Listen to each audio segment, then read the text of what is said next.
Hello YouTube, my name is Erin, this is Redhead Homestead, and I'm going to forget what I'm talking about. Hello, my name is Erin. This is my first YouTube video, so bear with me. I have no technology skills. I'm basically a 90-year-old woman, so it's gonna have to be my sparkling wit and charm that keeps you captivated. But we live out in the country. We live on 25 acres. My husband built this house, and over the last 4 years, we have been trying to have a more sustainable life and growing our garden and just trying to put up as much canned food as I'm physically able to stand. And this is my second year of serious canning, so you know, I'm still learning a lot, but the more I do it, the better it gets. So today I'm gonna be doing some open kettle canning with diced tomatoes and tomato sauce. I found that last year we used a lot of diced tomatoes in chilies and soups and when we would have pizza, and I wished that I would have done about 4 times as much, so I'm gonna do that today. In the past, when I have done open kettle canning with diced tomatoes, they didn't seal, and I think that that had to do with things not being hot enough.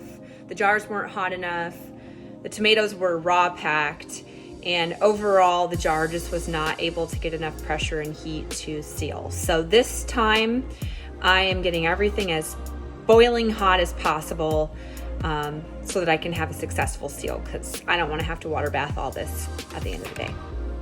Okay, one other thing, while you are dicing up your tomatoes, if you notice there are rotten spots in the tomatoes or just weird little cavities, make sure you cut those out. You don't want those in your product.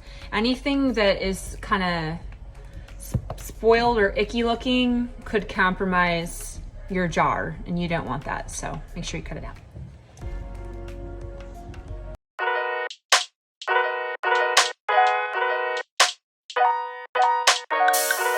So I'm still dicing up tomatoes, but while I'm dicing, I'm getting some other things going so that we are not so far behind. So I put some of the tomatoes in a pot over medium, and I will just stir these as I'm dicing, just to get these warming.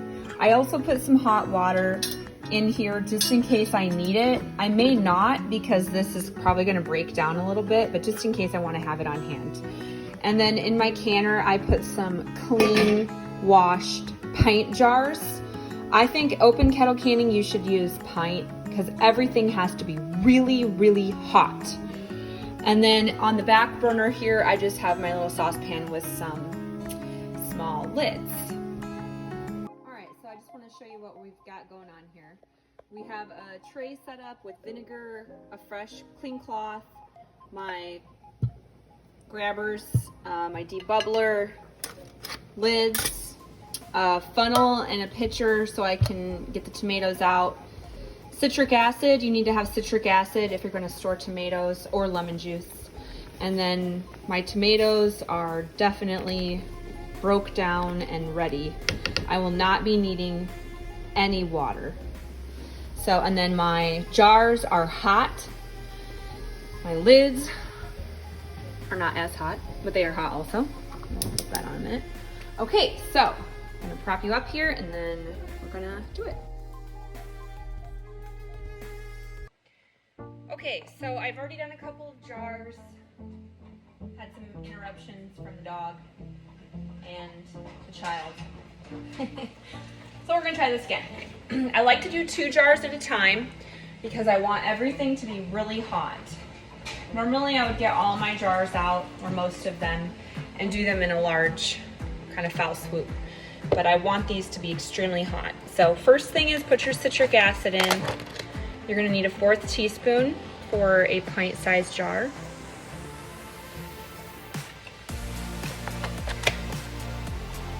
Next thing, kind of mix up your tomatoes.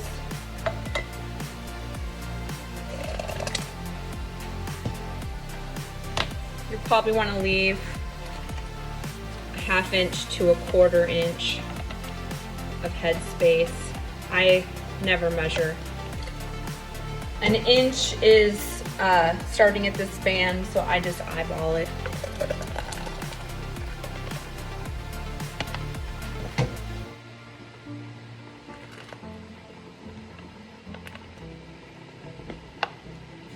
Okay. Now we're gonna debubble it.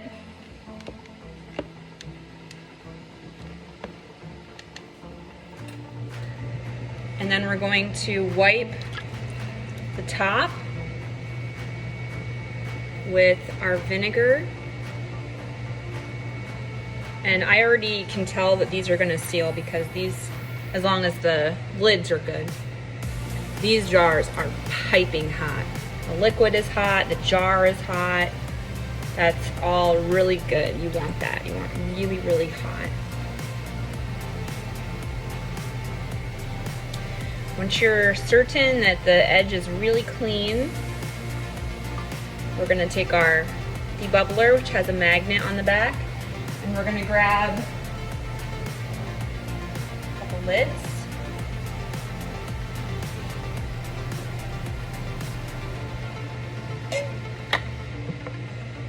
Couple bands. I do make these a little tighter than finger tight because we're flipping them over. Normally I would just do finger tight if I was doing a water bath canning, but since I'm open kettle canning, I'm gonna do it this way. Okay, so now you're gonna flip it over. Now, as far as how long you wanna flip these over for, the time really varies. You're basically just giving it a chance to seal. So I just put a 30-minute timer on, and while I'm doing this, by the time I'm done, I should end up at about 20 minutes, which is fine. So I would say between 20 and 30 minutes is how long you want to have these flipped over for. All right, I'm gonna do all these and I will catch up with you when the timer goes off.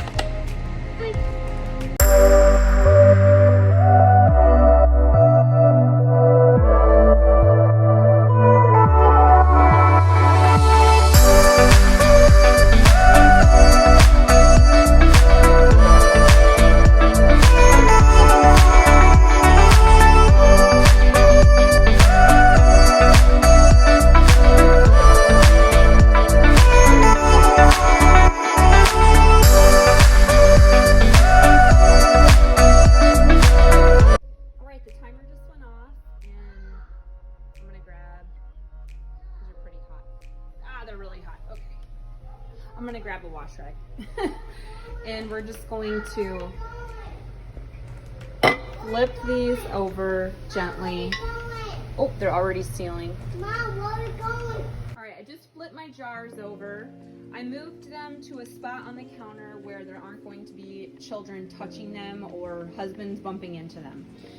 I would recommend that because these need to really stay here for a minimum of 6 hours. Once they have had a chance to seal fully, I will even leave them up here for a full 24 hours to make sure for certain that they did seal. So while I was waiting, I went ahead and processed the rest of the tomatoes. These are ripping hot, and I have more jars in here. So now I'm going to emulsify these and turn them into a sauce and then can that.